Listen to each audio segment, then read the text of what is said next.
나에게는 사랑하는 아내가 있다. 1년 전 만난 여자로 너무 적극적으로 나에게 다가왔다.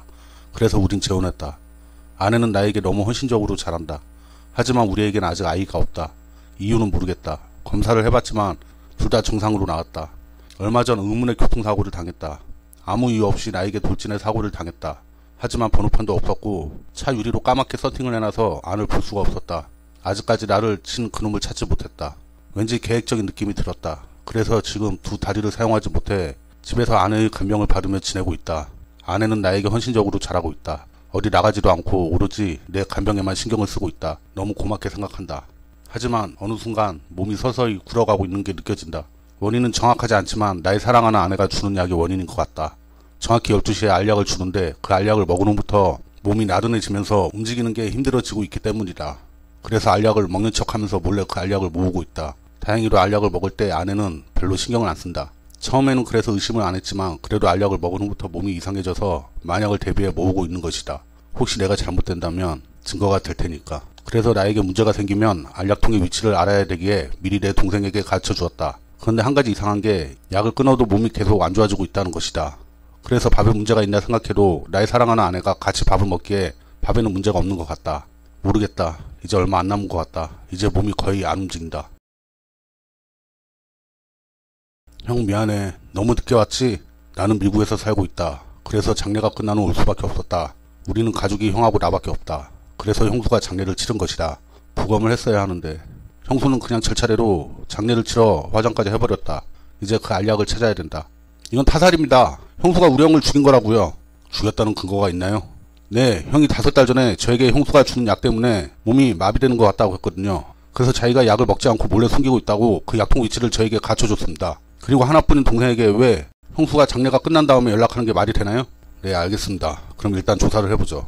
그럼 같이 가실까요? 누구세요? 형수 나예요. 문 열어요. 도련님이 무슨 일로 여기를? 쌍풍년 쳤어요 형사입니다. 동생분이 뭔가를 확인할 게 있다고 해서 잠깐 들어가겠습니다. 여기라고 했는데. 찾았다. 형사님, 이 약품입니다. 네, 알겠습니다. 그럼 한번 확인해보죠. 아직 정확한 게 없으니까 일단 불구속 수사로 진행하겠습니다. 검사 결과가 나올 때까지 어디 가시면 안 됩니다. 만약 연락이 안 되면 바로 구속수사 들어갑니다. 검사 결과가 나왔습니다. 결과는 비타민으로 확인이 됐습니다. 네? 말이 안 돼요. 분명 독약일 텐데. 그럼 이번 수사는 증거 보충분으로 사건 종결시키겠습니다. 나에게는 사랑하는 남편과 사랑하는 딸아이가 있었다. 어느 가정처럼 우린 평범했지만 누구보다 행복했다. 그날이 있기 전까지. 지금의 남편은 건설회사 사장이다. 전 남편은 지금 남편의 하청업체 사장이었다. 단가를 너무 낮게 책정되는 바람에 남편도 같이 일을 해도 거의 인건비만 벌고 있는 상황이었다. 그래도 묵묵히 열심히 일만 했다. 가족을 생각하면서. 하지만 일이 터졌다. 건물은 다 지었고 전 남편은 잔금을 받으러 건설회사를 찾아갔는데 건설회사가 폐업을 해버린 것이다. 받을 돈만 자재비랑 인건비로 수억 원인데. 결국 남편은 소송을 했고 재판이 진행되던 중 지금의 남편이 대형 로펌으로 대응을 하는 바람에 재판 결과는 벌금형으로 끝나버린 것이다. 그래서 하루가 다르게 집에 사람들이 찾아왔다. 돈 달라고. 결국 집도 팔고 했지만 도저히 감당이 안 되는 빚 때문에 남편은 나와 딸을 위해 극단적인 선택을 했다. 나와 내 딸은 슬퍼할 새도 없이 살아야 되겠다는 생각밖에 없었다. 그래서 악착같이 1년 동안 돈을 모았다. 그놈에게 복수하기 위해. 이제 계획을 실행할 단계가 왔다. 일단 딸은 엄마한테 맡기고 지금의 남편을 찾기 시작했다. 드디어 찾았다. 흥신소를 통해서. 천만다행으로 그 사람은 이혼해서 혼자 살고 있었다. 백화점을 가서 한껏 꾸몄다. 그리고 그 남자에게 다가갔고 결국 우린 재혼까지 했다. 그의 자산은 150억 정도 됐으면 친인척도 없었고 가족은 동생 혼자 있다고 한다. 동생도 전 남편이 지은 건물에서 한몫 챙겨 미국으로 이민 갔던 것이다. 이제 계획대로 진행해야 하는데 바로 죽이면 상속에 문제가 될 것 같아 1년 동안은 헌신적으로 그를 대했다. 드디어 1년째 되던 날 계획했던 대로 번호판 없는 차를 구해 그를 교통사고로 처리하기로 했다. 하지만 죽이진 못하고 두 다리만 못쓰게 만들었다. 머릿속이 복잡했다. 같이 쓰면서 죽일 방법이 없었던 것이다. 고민하던 중 방법이 생각이 났다. 그래서 실행을 하기로 했다. 약물 중독으로.